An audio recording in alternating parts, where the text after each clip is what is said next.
भारतीय सेना आए दिन नए आयाम को लिख रही है और इसी कड़ी में अब भारतीय महिला सशक्तिकरण की बात करें तो उसमें महिला सशक्तिकरण का भी महत्वपूर्ण योगदान होता है। कुछ दिन पहले मुंबई के इसी इलाके से जल थल वायु तीनों दली की जो महिलाएं हैं वो मुंबई से सेशल्स गए थे और सेशल्स से मुंबई वापस अब लौट चुकी हैं। तकरीबन 55 दिनों का सफ़र था और तकरीबन 7,500 किलोमीटर समुद्री मार्ग सफ़र करके वापस इस वक्त वो लौटी हैं। ये बताइए कि 55 दिन का बड़ा सफ़र था, समुद्र था, सामने से पानी थी आसपास, कैसा रहा सफ़र, क्या कुछ कठिनाइयाँ आपको मिली और किस तरह से क्या कुछ चीज़ें आपने देखी वहाँ पर? हम सेलिंग कुछ टाइम से करते आ रहे हैं, बट ये हमारा पहला ऐसा एक्सपीरियंस था जिसमें हमने ओशन को एक्सपीरियंस करा। इंटरनेशनल हम गए तो चैलेंजेस विद रिस्पेक्ट टू पानी इतना कुछ नहीं था, पानी हमने पहले से देखा हुआ है, सेलिंग हमने करा हुआ था। द मोस्ट चैलेंजेस वॉज कि हमारे एक मेंटल ब्लॉकेज जो था, कोस्ट छोड़ना, ऐसी जगह जाना जहाँ पे दूर दूर तक आपको लैंड ना दिखे, वो हमारा चैलेंज था। वो जब हम गए and we continued our journey. 26 दिन में हम सेशल्स पहुँचे। उसमें बीच में first time when we realize कि हम बहुत दूर आ चुके हैं और हम जब इक्वेटर क्रॉस करें, वो एक बहुत बड़ा अचीवमेंट था हमारे लिए। अब जब हम पीछे देखते हैं अपने सफ़र को तो हमें लगता है कि हमने अचीव करा है। ये हमारा एक चैलेंज था विच वी हैव डन कि हम इतने दिन पानी में रह सकते हैं और इतने नहीं, इससे भी ज़्यादा रह सकते हैं। अगर हम यही फर्स्ट डे खड़े होते और मेरे को बोला जाता कि मैं 4 महीने लगातार रहना है, 1 साल लगातार रहना है, तो हमेशा यही आता कि नहीं, इतना नहीं। लेकिन 10 दिन रहे, 20 दिन रहे, 25 दिन रहे, अभी हम 50 में पहुँचे हैं एंड होपफुली हम इससे और ज़्यादा करेंगे सो दैट हमारा आगे भी एक्सपीडिशन में it will be helpful.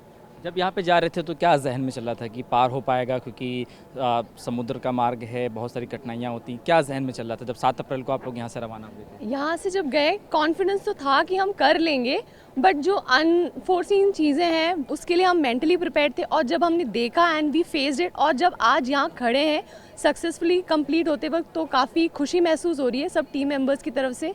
But हाँ, जब हम इंडिया छोड़ के जा रहे थे और दूसरी कंट्री की तरफ, और हमें ये लग रहा था कि हम अपना देश छोड़ के जा रहे हैं, थोड़ा सा तो दिल में डर था। बट आज काफ़ी खुशी हो रही है वापस इंडिया आके और इस मकाम पे खड़े होके भी। लेकिन समुद्र में क्या कठिनाइयाँ आती हैं, क्योंकि हमने बहुत सारी चीज़ें देखी हैं कि बहुत सारे प्रॉब्लम होते हैं, पानी ऊपर आता है तो एक दिल वो होता है कि कहीं हम डूब ना जाए। क्या कठिनाइयाँ उस वक्त आपको सबसे ज़्यादा जो मुश्किल लगी थी? मुझे सबसे मुश्किल जब जो कठिनाई लगी जैसे मैंने एक पॉइंट बोला था, जब डिफरेंट विंड कंडीशन होती है तो कुछ दिन ऐसे थे, 7, 8, 9 दिन ऐसे थे जिसमें बिल्कुल ही हवा नहीं थी। जैसा कि सब जानते हैं हमारी एक सेलिंग बोट है, सेलिंग बोट हवा से चलती है, तो अगर हवा नहीं है तो हम नहीं चल पाएंगे। तो एक ही जगह पड़े रहना, एक ही जगह ये सोचना, क्योंकि आगे कोई डेस्टिनेशन नहीं आ रहा है, आगे हम बढ़ नहीं पा रहे हैं, हमारा मोटिव नहीं अचीव हो पा रहा है। तो वो बहुत ही ज़्यादा हार्ट ब्रेकिंग था, डीमोटिवेटिंग था और हमें ऐसा लगता था कि क्या हम पहुंच पाएंगे, नहीं पहुंच पाएंगे, और अगर हम सेशल्स नहीं पहुंच पाएंगे तो क्या हम वापस अपने देश पहुंच पाएंगे, नहीं पहुंच पाएंगे। लेकिन वो गया, हम लोग एक दूसरे से बात करते थे और एक दूसरे को ही सपोर्ट करते थे, नहीं नहीं आएगी, विंड आएगी आएगी, भरोसा रखो, and it happened and that's how we culminated. क्या ट्रेनिंग देकर आप लोगों को भेजा गया था, क्या कुछ सिखाया था कि कैसे टैकल करना है, ऐसी कुछ सिचुएशन आएगी, क्या ट्रेनिंग में आप लोग? तो हम पिछले 2.5 ईयर से ट्रेनिंग कर रहे हैं। हमने छोटे छोटे बोट से अपना सीमैनशिप स्किल्स इम्प्रूव किए थे।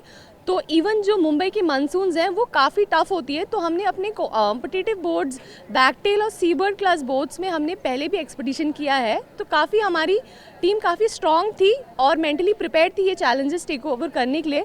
और इवन जब हम वापस सेशेल्स से मुंबई आ रहे थे तो काफ़ी हमने 30 to 45 नॉट्स के विंड्स भी एक्सपीरियंस किए, जो काफ़ी चैलेंजिंग था, but we have come out successfully और हम वो हैंडल करने के लिए अभी तैयार है। और इवन जो हमारा मेन मिशन है सर्कम नेविगेशन के लिए, I think the team is completely ready अब, because we have face so many challenges as of date. आप लोग ने जो आयाम लिखा है, जो जिस इतिहास को आपने बनाया है, उन महिलाओं के लिए आप क्या मैसेज दें जो आज भी 4 दीवारों में कैद है, जो कुछ करना चाहती हैं, जज्बा है लेकिन वो कर नहीं पा रहे, ऐसे लोगों को या समाज को आप क्या मैसेज देना चाहिए? मैं पहले तो समाज को ही मैसेज देना चाहूँगी कि जो 4 दीवारी में बंद है वो दीवारें तोड़ दी जाएं, क्योंकि ऐसी कोई चीज़ नहीं है जो महिलाएं नहीं कर सकती है। हमने हर जगह, सिविल हो, डिफेंस हो, कोई कॉरपोरेट सेक्टर हो, कुछ भी हो, हर जगह प्रूव कर दिया गया है कि हर जगह कर सकती हैं। Defence was one of the things जहाँ पे सोचा गया था कि हाँ, इसमें मैन पावर और स्ट्रेंथ बहुत ज़्यादा चाहिए, फिजिकल स्टैमिना बहुत ज़्यादा चाहिए, इसीलिए मेन की ज़रूरत है। वो भी आजकल लड़कियों ने प्रूव कर दिया है कि ऐसी ऐसी कोई मांग नहीं है and they can also very well do it. अभी हाल ही में आपको पता होगा NDA से लड़कियां पास आउट हुई हैं, तो हर जगह यही चीज़ प्रूव हो रही है, हमने भी यही से इम्प्रूव करी है। तो उन घर वालों के लिए, उन रिश्तेदारों के लिए जो अभी भी उस सोच में कैद हैं, मैं उनको ये मैसेज देना चाहूँगी कि अपनी लड़कियों को बाहर निकालो, मोटिवेट करो और उन्हें अपनी राह चुनने दो। वो भी आई एम श्योर कहीं ना कहीं सेल कर पाएंगी, वो भी अपनी एक राह चुन पाएंगी। आप बताइए कि एक आखिरी सवाल कि इंडियन आर्मी के लिए महिलाओं के लिए आप क्या मैसेज देना चाहिए, क्योंकि कैसे वो ज्वाइन, क्योंकि महिलाओं की बहुत रुचि कम होती है इसमें ज्वाइन करने के लिए, इंडियन एयरफोर्स हो या इसमें इंडियन आर्मी की बात करें तो? इसका एक सेट प्रोसीजर है। वैसे आर्मी, एयरफोर्स, नेवी के अपने अपने एग्ज़ाम्स हैं और एक कॉमन एग्ज़ाम्स भी है। तो जो भी लड़कियां इंटरेस्टेड हैं, ऑनलाइन पोर्टल में, गूगल में आप सर्च करोगे तो you will find these exams. Please appear. आसान होती हैं। पहले तो आप लोग सोचें कि ये मुश्किल नहीं है, it's a very easy exams. फिर आपको SSB थ्रू जाना पड़ेगा। Then there would be 1.5 years of training at respective academies. जो भी, जैसे हम सब लोग ने भी अकेडमीज़ पार करके अब हम इस मकाम पे आए हैं, तो I would tell all the girls in this country to go and Google respective if you want to join Army, Air Force, Navy, the portals are available and they are very easy. You just have to take the step forward and apply. Thank you, बहुत बहुत शुक्रिया हमसे बात करने। बिल्कुल, ये वो officer थी जो सेसेस गई थी, वापस अब लौट आई हैं। उन्होंने बताया कि कैसा रहा सफ़र और तमाम उन महिलाओं को भी एक मैसेज भेजा है कि अगर आप इंडियन आर्मी में आना चाहते हैं, इंडियन नेवी फोर्स ज्वाइन करना चाहते हो, तो आप घर की दीवारों को जो है उस कमरे से कैद होकर बाहर निकलिए और देश की सेवा के लिए अपनी जो कुछ भी आपसे बन पाता है वो करिए। कैमरा पर्सन दाम के साथ शुभम पांडे, TV9 भारतवर्ष, मुंबई।